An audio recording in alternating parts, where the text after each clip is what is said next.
Okay. PVDD says, "You're giving me too much power here, Julius." Thanks. And yeah, my new name's Julius. In all seriousness though, congrats. Probably one of the reasons I first got a DA was because I was almost envious of how open you are with what you make, and I wanted to learn how to do that with my own work. Yeah, I am pretty open about my work. I'm like, come on, this is a whole new world. Anything is possible here. Why do you have to restrict yourself saying that, oh, you can't draw that, it's so gay, you can't draw that, it's too R-rated, the kids will like, they will hate it, you get haters, everybody's gonna like flame you for it. Okay, I don't care, haters are gonna hate, I'm just gonna do whatever I want. So as for the actual question, okay, BL is an obvious favorite of yours, but without the factor, what genre has captured your attention the most? Or is there really no pattern? On the subject of genre, what one story that ended up being one of your favorites despite the premise sounding almost nothing like you would normally read? That's actually a lot of questions. Anyway, okay, let's start with the first one. What genre has captured your attention the most without the factor of wonder? Genre that captured my attention the most, well, actually, to me, I'm a little bit of a mix of both. I like fantasy, I like adventure, I like mystery, and I like horror, definitely. But probably the one that captured me the most would have to be drama. I'm a bit of a sucker for drama. Fantasy, adventure, dime a dozen. But if there is something that can actually make me just feel all the feels and just make me cry. Yeah, I admit I have cried while reading certain mangas and comic books and whatsoever. It's because of the drama, it just really hits you right there, really right there. Yeah, or but then, like you said, there's really not like your question over here. Is that is there really no pattern? No, not really much of a pattern. Like I said, I like a mix of everything, but drama definitely catches my attention the most because I'm a I'm a bit of a touchy feely person. I'm very emotional. I like to get immersed into things. So yeah, drama is definitely the biggest genre that captures my attention the most. The subject of genre. Okay, the subject of genre. What one story that ended up becoming one of your favorites, despite the premise sounding almost nothing like you normally read?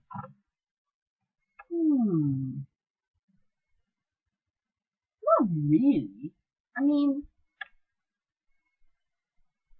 something that I would, nothing like I would normally read. I usually read everything. I'm pretty open-minded actually. I'm open to the possibilities that certain things are good and they have a good plot. As long as they have a good plot and a good storyline, there's nothing that I would never read. Actually, like I said, I'm very open to things. I like to try new things. So I I'll just go ahead and read and stuff. You know, yeah. There's no one story that ends up being my favorite. It has everything. I read everything, so I don't have an actual specific favorite except Boiler. It's still my number one favorite. Okay, next question. When it comes to making characters for an original story, do you have a set plot in mind? Do you just like to go with the flow and see where that takes them? Ah, so, yeah, actually, I do have a set plot in mind, but it's more like a skeleton plot. See. I always have the beginning first, and I know how the story is going to end, and in the middle part will be the part where we actually go with the flow.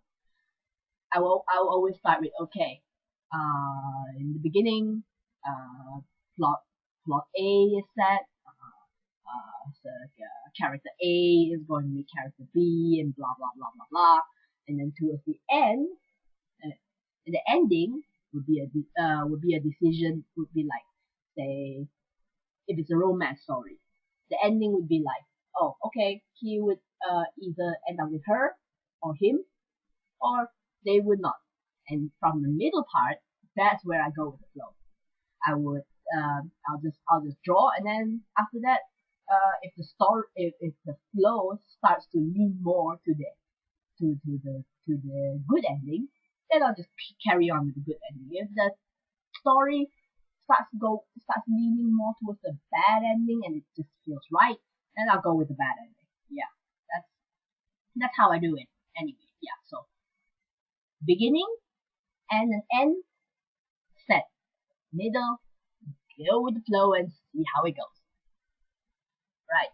In a fandom-based RP, do you find starting off from a certain point in canon and deviating from there more entertaining, or is it more fun to make entire AUs? Ah, yeah. Well, definitely, and definitely it's more fun to make entire AUs. When I roleplay with someone, of course I will have to discuss with my roleplay buddy first. Say, okay, if they prefer to start off with a certain point in the canon, okay, then we just go with the canon. But most of the time, we always go entirely off menu, alternate universe. We would decide how we should go by, how these characters should go, what kind of universe it is, what kind of setting it is, what type of personality this person should be. Like, say, like some of the role plays I did with my roleplay buddy on Harry Potter, there have been times where we decided that, ooh, let's make this universe entirely like a master slave thing. Let's pretend that Severus have never met Harry before, or let's just pretend that Cyrus had died. Maybe let's pretend that there is no Voldemort. Make a entirely different villain, so to speak. So yeah, yeah. Like so to answer your question, yeah, it's much more fun to make entire AU. You let your imagination go wild, and when I mean wild, I mean really wild. What character archetypes do you find yourself gravitating towards the most? And the inverse, which one tends to repulse you the most? Character archetype. Well, it's a no-brainer. I find dark, mysterious character archetype the best. Like, okay, again, Harry Potter as an example. Severus Snape, dark, mysterious, snarky, cynical. Yeah, that type of person. It's like, I don't know. It's something about the dark, mysterious character. I always like people who has a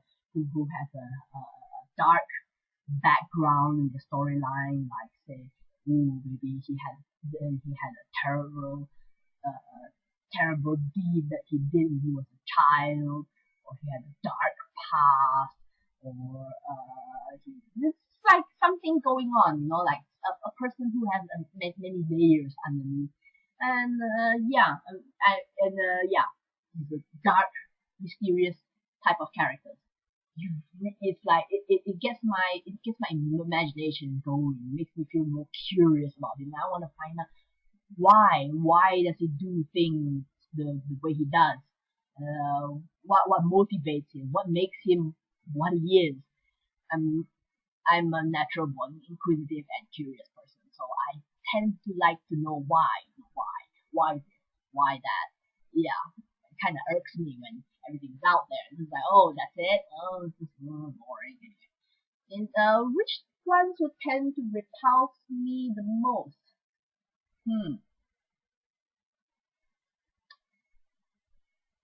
Definitely the type that the stubborn type character.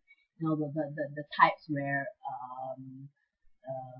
I mean, a bit of stubbornness is good, but when you when there's a situation that calls you to do something entirely different to save your life or something, and he doesn't want to do it, then it's like, oh my God, why do you still insist on on believing this? Why do you insist on being so goddamn stubborn? You need to save your life. You need to do this, or you need to repair your relationship with that person. Stop being so pig-headed, you know.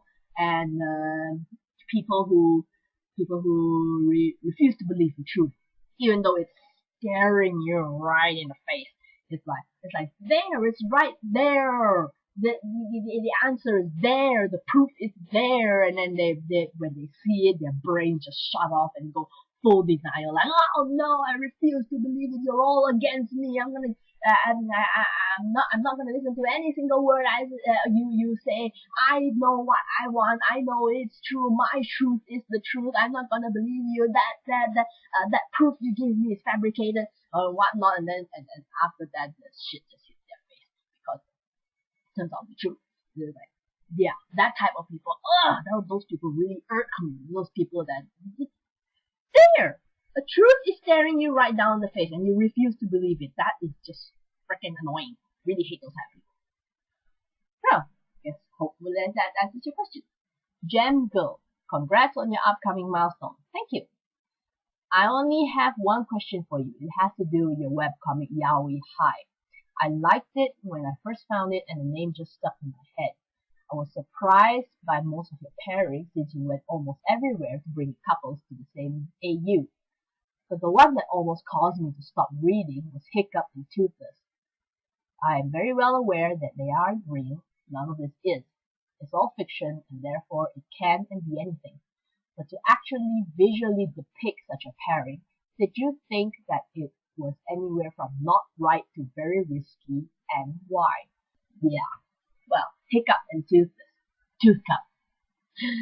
The best pairing ever in How to Train Your Dragon movie. But anyway. But yeah.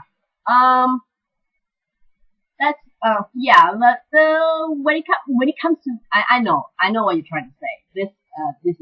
This is borderline, not really borderline. It's literally bestiality, and yeah, between Hiccup and Toothless, bestiality and stuff. Yeah, but actually, surprisingly, I don't really have. I don't really condone bestiality. I went to the deep web. I've read some really fucked up shit in the internet about bestiality, those comic books and whatnot, and certain articles and stuff like that. And I'm like, no, wait, no. But somehow I don't know why. Tooth Cup seems to feel right. Somehow it is a risky business. I am entering into the territory of bestiality, but I don't know why. They just seem to feel right. I have seen fanfics, and I have seen fan art where they turn they decide to humanize Toothless. They decide to turn Toothless human, or make him into at least an anthro or something like that. But I don't know why. It just doesn't feel right. I mean, it's cute, it's nice, and it's sort of a way to make it more acceptable. But I still prefer Toothless as his dragon self. I prefer him to be in his original form. And with him and Hiccup, it's just, I don't know. It's like a chemistry between them. Even after I read, of course, just like Harry Potter, my friend, my role playing buddy, introduced me to the fanfics. I actually read fanfics, and after that I watched the movie. So yeah, I don't know. It's like it's real. It is the bestiality, but at the same time, it just seems right. They are like really the perfect couple, and the perfect couple as in their original form. I don't know. Human tooth cup just doesn't seem right to me. I mean, human toothless just doesn't seem right to me. So yeah, there's no anywhere between not right, very risky. It is okay. It's more towards the middle. It's risky. It's a little bit not right, but at the same time, it works. Okay, just yeah, it works.